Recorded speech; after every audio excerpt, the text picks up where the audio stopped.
అందరికీ చదువు అందినప్పుడే దేశ అభివృద్ధి సాధ్యమవుతుందని ఎంపీ సురేష్ కుమార్ షెట్కార్, ఎమ్మెల్యే సంజీవారెడ్డిలు అన్నారు.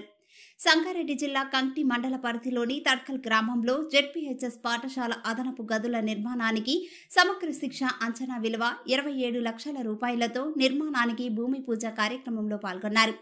అంతకుముందు ఎన్ఆర్ఈజీఎస్ 10 లక్షల రూపాయలతో నిర్మించిన సీసీ రోడ్లను ప్రారంభించారు.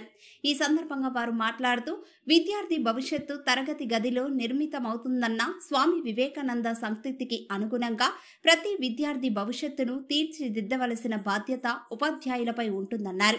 విద్యార్థులు చదువుతో పాటు క్రీడల్లో రాణించాలని పిలుపునిచ్చారు. తడకల్ జెడ్పీహెచ్ఎస్ పాఠశాలను కార్పొరేట్కు దీటుగా అభివృద్ధి చేస్తున్నామన్నారు. చాలా టైం అయింది. ముఖ్యంగా ఈరోజు మన తడ్కల్ గ్రామంలో అభివృద్ధి కార్యక్రమాలు అంటే సీసీ రోడ్డు శంకుస్థాపన కానీ అడిషనల్ రూమ్సే కానివ్వండి, మరి ఇటువంటి కార్యక్రమానికి నాతో విచ్చేసిన స్థానిక శాసనసభ్యుడు సోదరుడు సంజయ్ రెడ్డి గారికి, అదేవిధంగా డిసిసి ప్రధాన కార్యదర్శి చంద్రశేఖర్ రెడ్డి గారికి,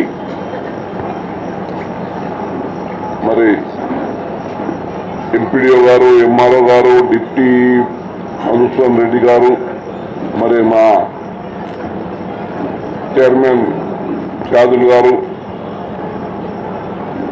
మరి మాజీ మండల అధ్యక్షులు నాగన్న గారు, పండర్ నాయక్ గారు, మరి కాంగ్రెస్ మండల అధ్యక్షుడు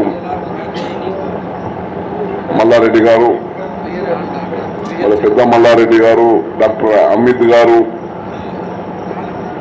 మరి బ్రహ్మాందరెడ్డి గారు, మా సీనియర్ నాయకుడు శంకర్ గారు, ఎందుకంటే చాలా సీనియర్ నాయకుడు మా మాజీ సర్పంచ్ శంకర్ నాయక్ గారు, మరి మా దిశా కమిటీ జిల్లా మెంబర్ ప్రకాష్ రాథోడ్ గారు, మరి రాకేష్ షెట్కర్ గారు, మరి మా పిఎస్సి చైర్మన్ మిత్రుడు మాతిరెడ్డి గారు, రాజు నాయక్ గారు, మరి చాలా మంది పేరు పేరున చుట్టుపక్కల గ్రామం వచ్చిన ముఖ్య నాయకులకు, మరి ఈరోజు చాలా విషయాలు మీరు మా దృష్టికి చేయడం జరిగింది. ముఖ్యంగా మండల విషయము చాలా ప్రాముఖ్యత సంతరించుకుంది మనం తడకలకు. ఎందుకంటే మేము కూడా ఎన్నోసార్లు మీరు పోరాటం చేస్తుంటే మీకు మద్దతుగా మేము వచ్చి పోరాటం చేయడం జరిగింది మీ తరఫున. తప్పకుండా, ఎందుకంటే ఆనాడు తెలంగాణ ఇచ్చింది కాంగ్రెస్ పార్టీ. తెలంగాణ రాష్ట్రంలో అయినప్పుడు మండలు జిల్లాలు ఎక్కడికి వస్తుండే. మరి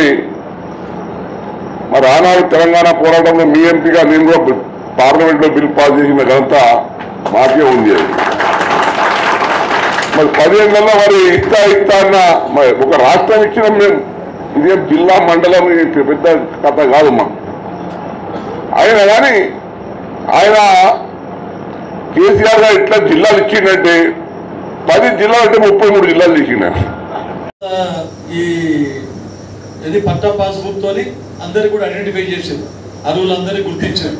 కానీ ఒక కుటుంబంలో ఒక్కరికే ఇస్తామని చెప్పినాం కాబట్టి రేషన్ కార్డులో ఒక్కరికి వెతుకొని ఇద్దరికి మాపు కాకుండా చూడడానికి కొంచెం లేట్ అవుతా ఉంది మనకు. ఇప్పుడు ఈ రోజు నుంచి సర్వే స్టార్ట్ అయింది. ఇది మనకు ఫ్యామిలీ డిజిటల్ కార్డ్ అని చెప్పేసి కుటుంబ సభ్యులు ఎంతమంది ఉన్నారు, ఒక్కొక్క కుటుంబంకు సపరేట్ నెంబర్. ఇప్పుడు ఆధార్ కార్డుకి ఎంతైతే నంబర్ ఇచ్చిందో వాళ్ళ కుటుంబానికి సపరేట్ నంబర్ ఇచ్చి, కుటుంబంలో ఉన్న సభ్యులందరికీ కూడా సపరేట్ నంబర్ ఇచ్చి వాళ్ళు ఇప్పుడు ఈ రోజు నుంచే సర్వే స్టార్ట్ చేసిండ్రు. మనకు 2-3 నెలల లోపల ఖచ్చితంగా మనకు ఈ ఫ్యామిలీ కార్డ్ అనేది వస్తుంది. ఎవరికి ఇన్కమ్ ఎక్కువ ఉంది, ఎవరికి తక్కువ ఉన్నది, ఎవరికి బియ్యం అవసరం. ఇప్పుడు బియ్యం గురించి అని చెప్పేసి చాలామంది బియ్యం కార్డు తీసుకుంటున్నారు, ఆరోగ్యశ్రీ గురించి అని బియ్యం కార్డు తీసుకుంటారు. అట్లా కాకుండా కొంతమంది బియ్యం అవసరం లేవు, అయినా సరే వాళ్ళు ఇక కంపల్సరీ తీసుకోవాల్సి వస్తుంది. ఆరోగ్యశ్రీ కార్డు సపరేట్ పెట్టి